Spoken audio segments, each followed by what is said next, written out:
নমস্কার বন্ধুরা, সবাইকে সুপ্রভাত। আমি একদম সকালবেলাতেই চলে এসেছি ভিডিওটা করতে। আজকে যে ভিডিওটা আমি বানাচ্ছি সেটা হচ্ছে আমাদের বেলি ফুল নিয়ে, মানে যেটাকে আমরা কি বলবো, হিন্দিতে ওটাকে বলে বোধহয়, আমি যেটাকে ইংলিশে জানি সেটা জ্যাসমিন, আর হিন্দিতে এর একটা নাম আছে যেটা আমার এখনই মনে পড়ছে না, বাট আমরা এটাকে বাংলাতে তো বেলি ফুল বলে থাকি। আপনারা কোথা থেকে কে কী দেখছেন সেখানে এই ফুলের কী নাম সেটা অবশ্যই জানাবেন। খুব পরিচিত একটি ফুল। আমি দেখাবো যে এই গাছটার কত সুন্দরভাবে ভরে ভরে ফুল আর কুড়ি এসছে। এমনিতে অনেক ফুল তোলা হয়ে গেছে, আর কিছু ফুল আমি গাছে রেখেছি কারণ এই ভিডিওটা আমাকে বানাতে হবে। প্রথমে বলে নিই, এই গাছটা কিন্তু আছে একদম মাটিতে, ঠিক আছে? তো মাটিতে আছে। এবার এটাকে আমরা যে টবে বসিয়েছি সেই টবেও কিন্তু এরকমই সুন্দর ফুল এসছে।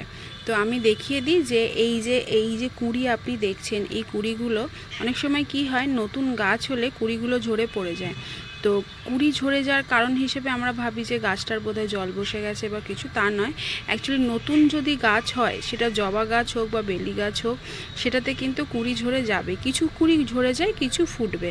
তো মোটামুটি যেটা আমি আপনাদের বলতে পারি যে যদি আপনারা এই গাছটা থেকে চারা বানাতে চান, সেটা আমি দেখাচ্ছি কিভাবে কি চারা বানাবেন।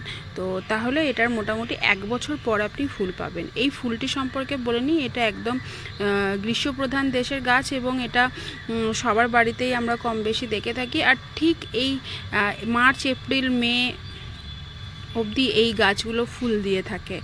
কীরকম ফুলটা হয়, মানে একসাথে যেমন অনেক কুড়ি এসে একসাথে হয়তো অনেকগুলো ফুল ফুটলো, কাল আবার হয়তো একটু কম ফুটলো, এরকমভাবে ফোটে। আর এর গন্ধ নিয়ে তো আমাদেরকে কিছু বলতেই হবে না, কারণ আমরা সবাই জানি যে এই গাছের সুগন্ধি মানে ভরে থাকে গোটা বাড়ি। আমাদের বাড়িতে এরকম অনেক গাছ আছে যেগুলো খুব সুগন্ধে, মানে সন্ধ্যে থেকে এই গাছের ফুল ফুটতে থাকে, আর রাতে তো অপূর্ব সুন্দর লাগে। আর যেটা মানে একটা ভাষায় প্রকাশ করা যায় না আর কি। তো আপনারা যদি এই গাছ বাড়িতে করতে চান এবং এরকম সুন্দর ফুল আর কুড়ি পেতে চান, তাহলে কিছু টিপস আমি আপনাদেরকে বলে দিচ্ছি। প্রথমত হচ্ছে, এই গাছের একদম দেখুন একটু পাতাগুলো ধুয়ে দেবেন, তাহলে পাতাগুলোর জলটা, মানে পাতায় জলটা থাকলে সেই গাছ অনেক বেশি হেলদি হয়। আরেকটা বলে দিই, যে গাছের ধরুন হলুদ হয়ে যাচ্ছে পাতাগুলো, দেখছেন যে মানে এরকম সুন্দর সবুজ তরতাজা নেই, তাদের যদি পাতা হলুদ হয়ে যায়, তারা একটা কাজ করবেন, একটা গ্লাসে 250 ml জল নেবেন এবং তাতে কিছু কলার খোসা, যেগুলো আমরা কলা খেয়ে থাকি, সেই খোসাগুলো না ফেলে কুচি কুচি করে কেটে সেটা রাতভর ভিজিয়ে রাখবেন। তারপরের দিন সেই কলার যে খোসার জলটা, সেই জলটাকে ছেঁকে নেবেন। সেই তার সাথে একটু ভিনিগার আর একটু চিনি মেশাবো। হ্যাঁ, আপনারা ঠিক শুনেছেন, একটু ভিনিগার একটু চিনি মিশিয়ে সেই লিকারটি আমরা তৈরি করব। দেখবেন একটা সুন্দর একটা জল তৈরি হয়ে গেছে। সেটা আমরা স্প্রে বোতলের থেকে ভরে, বা যদি আপনাদের কাছে স্প্রে বোতল না হয়ে থাকে, যদি আপনি মানে কোনো রকম যে ছোট ছোট কন্টেনারগুলো হয়, সেই যেগুলো আমরা স্প্রে হিসেবে কসমেটিক্সের মতো ইউজ করে থাকি, সেরকম স্প্রে বোতল কিন্তু অনলাইনে কিনতে পাওয়া যায়, সেই বোতল কিনে নিতে পারেন। সেই ছোট স্প্রে বোতল হোক বা বড় স্প্রে বোতল হোক, ভরে আমরা এটাকে যদি পরপর 2-3 দিন স্প্রে করে দিই, দেখবেন গাছ কিন্তু একদম তরতাজা এরকম সবুজ হয়ে গেছে, এবং এর যে হলুদ যে পাতাগুলো শুকনো হয়ে পড়ে যাচ্ছিল, সেগুলো আস্তে আস্তে আবার নতুনভাবে পাতা গজাতে থাকবে এবং সেই পাতাগুলো ঝরে যাবে। এবার বলে দিই, এই রোগ পোকার আক্রমণ, এই গাছে রোগ পোকা হয় না বললেই চলে, একদমই রোগ পোকা হয় না। মানে আমি এই গাছটা, আমাদের 3-4 বছরের গাছ এটা, এই গাছে আমি কখনো পোকা লাগতে দেখিনি। যদি লেগে থাকে, এবার আমি আপনাকে দেখাচ্ছি, পিঁপড়ে লেগেছে, এই যে পিঁপড়ে হয়তো লাগবে। পিঁপড়ে লাগলে আমরা কি করব, একটা সাপ বলে যে পাউডারটা পাওয়া যায়, বা একতারা বলে যে পাউডার, মানে একটা ডাস্ট পাওয়া যায়, ছোট্ট 12-14 টাকা দাম হবে। আর সাপ পাউডারটা বোধহয় কেজি হিসেবে আসে, আপনি মানে অল্প নিতে পারেন। সেই সাপ পাউডার বা একতারাটা একটা 1 লিটার জলের বোতলের মধ্যে 1 চামচ দিয়ে সেটাতে স্প্রে করে দিতে পারেন। মানে এটা আপনি মাসে একবার করলেও হবে। আমি বলবো না যে গাছে সবসময় স্প্রে করে করে সেই গাছগুলোর মানে যে তার যে বৃদ্ধিটা সেটা নষ্ট হয়ে যায়। বারবার স্প্রে করা কিন্তু ভালো নয়। আমি কিন্তু খুব গাছে কম স্প্রে করে থাকি। তো দেখতেই পাচ্ছেন গাছটা ভীষণ সুন্দর একটা ফুল দিয়েছে, এবং যে পদ্ধতিটা আপনাকে বললাম যে কলার যে ভেজানো জলটা, খোসার জলটা, সেটা কেন দেবেন? সেটা হচ্ছে তাকে পটাশিয়ামে ভরপুর। পটাশিয়াম দিলে গাছ ভীষণভাবে ফুল দিতে সাহায্য করে। মানে ধরুন গাছে ফুল কমে যাচ্ছে, তাহলে সেই কলার খোসা ভেজা জলটা দিলে সে কিন্তু আবার সুন্দর করে ফুল দিতে শুরু করবে। বাকি ভিনিগার আর সুগার কী করবে, এর যে শুকিয়ে যাচ্ছে, যেটার যে ওর ভেতর থেকে যে ওর যে একটা গ্লো যেটাকে বলে, সেই গ্লোটাকে ফিরিয়ে আনবে। পাতাগুলো তরতাজা এরকম চকচক করছে, পাতাগুলো দেখুন একদম চকচক করছে। আর এটাতে আপনি সব মাসে নেই, ওইটা যদি একবার দিলেন সপ্তাহে, তো এক সপ্তাহ বাদ দিয়ে আবার পরের সপ্তাহে দিলেন, মানে সপ্তাহে মাসে দুবার দেবেন 15 দিন গ্যাপে।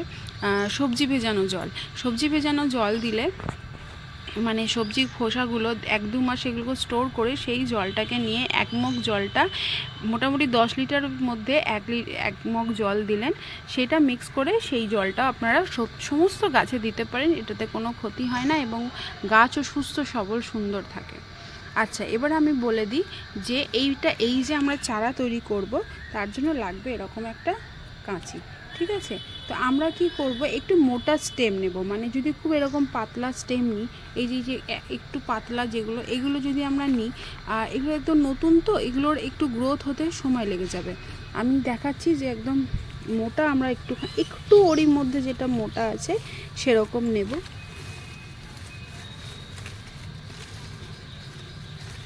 একটু ভেতর দিক করে গোড়া থেকে আমরা নেব। গাছে পুরো ভর্তি কুড়ি আছে, আমার কাটতেও ভীষণ মায়া লাগছে, কিন্তু ভিডিওটাও তো আমাকে বানাতে হবে, তো আমি সেই জন্য দেখাচ্ছি। একদম ভেতর থেকে একটা, এই যে এরকম একটা আমি নিলাম। এটাতেও সুন্দর দুটো ফুল আর কুড়ি রয়েছে। তো এইটাকে আমি কি করব, এটাকে আমি, মানে এক হাতে দেখাচ্ছে একটু অসুবিধা হচ্ছে, এটাকে আমি এরকম ছোট ছোট করে এরকম করে কেটে নেব। এই যে কেটে নিলাম। তারপরে এর যে সমস্ত পাতাগুলো আছে সেই পাতাগুলো আমরা খসিয়ে দেব, দিয়ে তারপরে এটাকে আমরা প্রতিস্থাপন করব, সেটা আমি দেখাচ্ছি পরে। আরও আমরা দুটো শক্ত ডাল দেখে নিয়ে নেব। এত ফুল হয়ে আছে যে গাছটাকে আমার কাটতে ভীষণই মায়া লাগছে, তবু ভেতর থেকে আমি একটা চেষ্টা করছি নেওয়ার।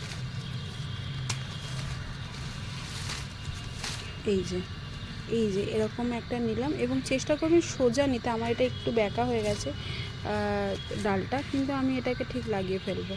তো আপনারা চেষ্টা করবেন একটু সোজা সোজা যেগুলো আছে সেই সোজা ডালটা নিতে আর কি। সোজা ডালটা নিলে তাড়াতাড়ি গ্রোথটা ভালো হয়।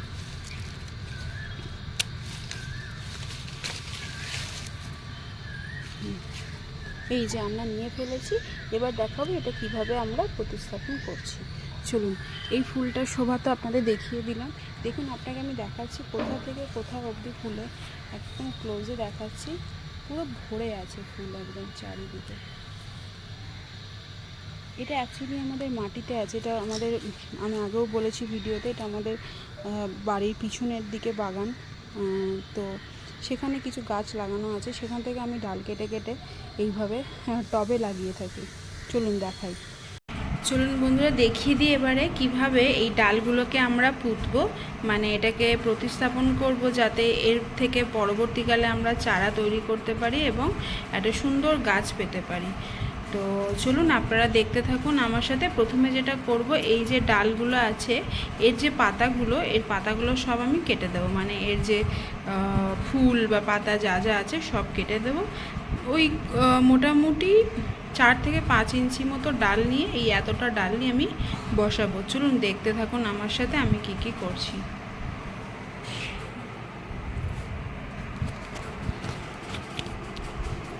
এই যে ডাল, এটা এবার আমি সব কেটে দেবো এগুলো।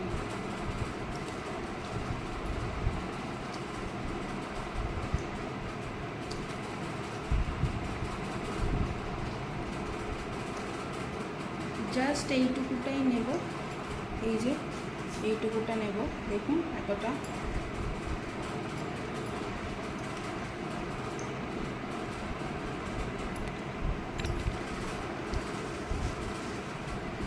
আর একটা, এই যে পাতাগুলোকে সব আমরা এভাবে ছেটে দেবো, তাহলে পাতা যদি না থাকে তাহলে এর যে ডালগুলো আছে এগুলো শিকড় গজাতে তাড়াতাড়ি সক্ষম হবে আর কি। পাতা থাকলে তার খাবার তৈরি করতেই তার পুরো এনার্জিটা চলে যাবে। এরকম আমরা করে নেব। আর একটা রেডি,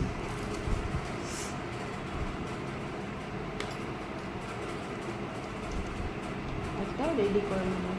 এবার দেখিয়ে দিই, এটা একটা শক্ত, বেশ শক্ত মোটা ডাল হলে সব থেকে বেশি ভালো হয়।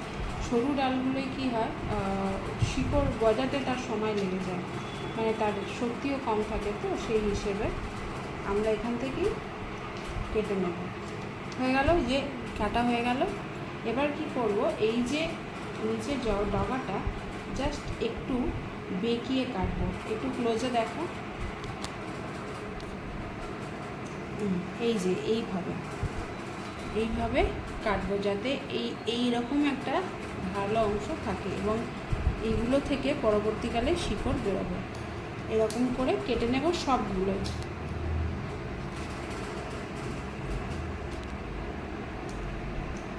এইভাবে কেটে নেব। মনে রাখতে হবে যে ডালটা নিচের দিক থেকে, সেই ডালটাই কিন্তু লাগাতে হবে। মানে ধরুন মাথার দিক থেকে যেটা ফুল ছিল সেই দিকটা লাগালে হবে না, যেটা আমরা গোড়া থেকে কেটেছি সেই দিকটাই আমাকে লাগাতে হবে, না হলে কিন্তু শিকড়টা গজাবে না।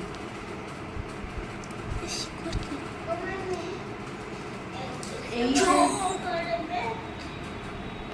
এবার হচ্ছে এই যে এগুলো কেটে নিয়েছি, এগুলোকে আমরা একটুখানি অ্যালোভেরা জেল দিয়ে দেবো। আমরা রুট হরমোনও দিতে পারি, কিন্তু আমি এখানে আজকে পুরো মানে হার্বাল পদ্ধতিতেই দেখাচ্ছি কীভাবে, যদি রুট হরমোন না থাকে, অনেকের বাড়িতেই থাকে না, কীভাবে করবেন। তো সেইভাবেই, তাই জন্য রুট হরমোনটা ইউজ করলাম না। এইভাবে আমরা কী করবো, এটাকে অ্যালোভেরা লাগিয়ে নেব। অ্যালোভেরা লাগিয়ে নিলে কী হবে, এই যে এর যে রুটগুলো বেরোতে সক্ষম হবে খুব তাড়াতাড়িভাবে। আমরা জানি যে রুট হরমোন বেরোলে, মানে রুট হরমোন লাগালে আমাদের রুট খুব তাড়াতাড়ি বেরিয়ে যায়। সেই রুট হরমোনেরই কাজ করবে এইগুলো। এই যে এবার চলুন আমরা কী করব, এইভাবে একটা একটা করে এইভাবে লাগিয়ে দেব। এটা একটা লাগালাম, এটা একটা লাগালাম, একটু গ্যাপ রেখে রেখে আমরা করব।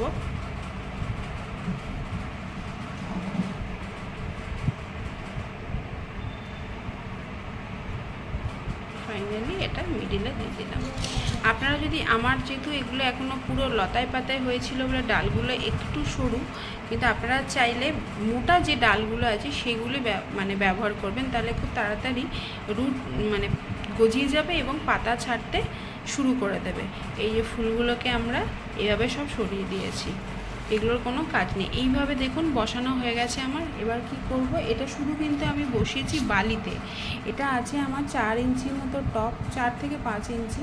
তার মধ্যে শুধু যে বালিটা তৈরি করতে আমাদের সিমেন্টের সঙ্গে মিশিয়ে যে সরু দানার বালি, সেই বালিটাই আমার কাছে ছিল, আমি সেই বালিটাই বসেছি। আপনাদের মোটা দানা থাকলে অসুবিধা নেই, বালি হলেই হবে। এবং এটা একটু টাইট করে এগুলোকে বসিয়ে দেবেন, যাতে মানে অসুবিধা না হয়। মানে যত শক্ত হবে এই নিচেটা, তত তাড়াতাড়ি রুট ধরে নেবে। এবার আমরা কি করব, একটু জল দিয়ে দেবো, খুব ভালো করে এটা একটু জল দিয়ে নেব।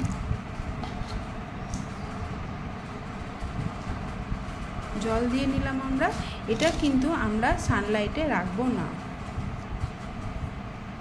দেখুন কতটা মানে এটা ফাঁপা আছে, যাতে জলটা একদম আড়পার হয়ে গেলে এরকমই কিন্তু জল দিতে হবে। জল দাঁড়ালে হবে না, তাহলে কিন্তু গাছের গোড়া পচে যেতে পারে। যে কোনো গাছের মাটি তৈরিতেও তাই, তবে চারা তৈরির সময় এটা বিশেষভাবে নজর দিতে হয়, না হলে কিন্তু এটা নষ্ট হয়ে যাবে। এবার আমরা কি করব, এইভাবে রাখার পর আমরা একটা কোনো প্লাস্টিক হোক বা কিছু হোক, আমি যেমন এরকম একটা বালতি, এই যে এই বালতি যেগুলো আমাদের বাড়িতে সবার বাড়িতে অ্যাভেলেবেল থাকে, এরকমভাবে ঢাকা দিয়ে দেবো। ঢাকা দিয়ে এটাকে আমি সানলাইটেও রাখতে পারি, তাতে কোনো অসুবিধা হবে না। এটা কি হচ্ছে, আপনার যে সানলাইটটা সেটা ডিরেক্ট পড়তে দিচ্ছে না এবং গাছটাও খুব সুন্দরভাবে গ্রো করতে পারছে। এর যে ময়েশ্চার সেটা লক করে রাখে, আর মাঝে মাঝে খুলে দেখে নেবেন যে ময়েশ্চারটা লক আছে কিনা। যদি জলের প্রয়োজন হয়, যদি শুকিয়ে যায় তাহলেই কিন্তু জল দেবেন, তার আগে অবধি জল দেওয়ার প্রয়োজন নেই। মাঝে মাঝে খুলে দেখে নেবে যে জলটা শুকিয়ে যাচ্ছে কিনা। যদি শুকিয়ে যায় তার আগে কিন্তু জলটা দিয়ে দিতে হবে, তো না হলে কিন্তু এটা শুকিয়ে। তো এইভাবে করে রাখলে কি হবে, ময়েশ্চারটা ভেতরে লক থাকবে এবং সানলাইটের মধ্যে রাখলেও কোনো অসুবিধা হবে না।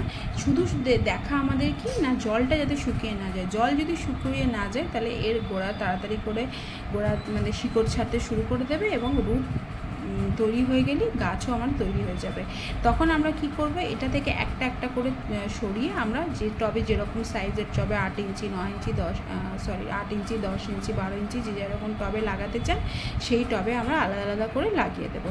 শুধু মাঝে মাঝে একবার করে চেক করে নেব। মোটামুটি এটা 40 থেকে 45 দিন সময় লাগে এই গাছের হতে, মানে শিকড় গজাতে।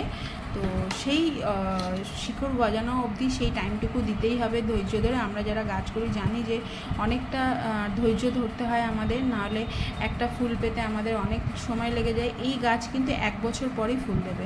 45 দিন পর গাছটা যখন রেডি হয়ে যাবে সেটার আপডেট আমি আপনাদের দেবো, এবং সেই গাছটা যখন বসাবেন তার 1 বছর পর মানে নেক্সট ইয়ারে কিন্তু ফুলটা আপনি পাবেন।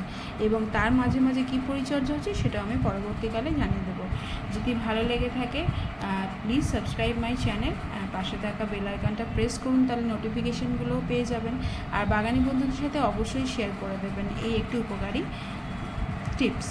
তো আজকের মতো এইটুকুই, দেখা হচ্ছে পরের ভিডিওতে।